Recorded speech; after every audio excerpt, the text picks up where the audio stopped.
Hey gang, welcome to Horseshoe'n Time. I'm Ralph Casey. And I'm Alicia Rutledge. And you know, I'm just tickled to be here today because we're out in a nice warm sunshine. It's nice today. Here I am with a long sleeve shirt on and you got your I little know. pink jacket on.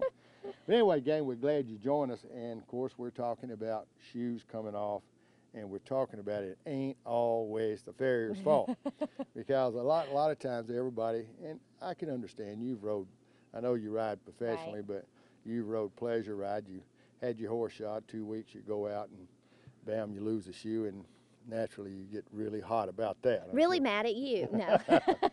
But the point is, and we're standing around a lot of shoes, and we have visited different places, and you can see a lot of these shoes, and I can tell by looking at them, the ones that really got pulled off in some form or fashion, because when you start looking, now here's one here, and you can see it's still clinched. Yeah. They're still bent over, as you talk about. And this one's actually got some hoof horn still there. And this is actually part artificial material here. And the horse had to step on it. And looking at the shoe, I can tell, and I know our camera lady ain't gonna be able to see it, or the folks out there, but the shoe, one is bent. How he pulled it off. Yeah, you Crooked. can see, and hopefully she can see that, I'll hold that there. And you can see one side is lower than the other, and hopefully they can see that back home there. But anyway, this actual shoe was actually the horse, it stepped on one side. This was probably the medial side, and you can tell how close it was, and the foot was already tore up some. But so it just pulled everything off with it, too. took hoof, horn, and all. Everything. And you can see just about every one that's here, they've found out in the pastures, and you can see where the clinches are still there, and they pulled them. Let me see if I can find another one here. Without something on the side of it there. There you go.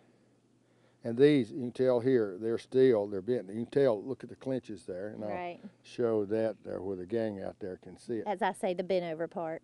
Yeah, the bent over part. Yeah. You can see they're still clinched. So, and this one, you can look at it and you see there how it's bent one side up. One side, so he actually stepped. Now, a horse, a lot of people think it's a horse, and I'm going to show this. We'll look at this foot, horse's foot behind, and you see how the shoe is sticking past the buttress. And a lot of people think a horse can step on that, but he can't. He has to step on the bulbs first. But I'll give you just a little tip right here. He can step on that only one way, and that'd be to slide up under it. So he could be going downhill, and the hind foot would slide up and catch the up underneath the bulb. Correct. So in looking, we're going to look at quite a few things here, gang.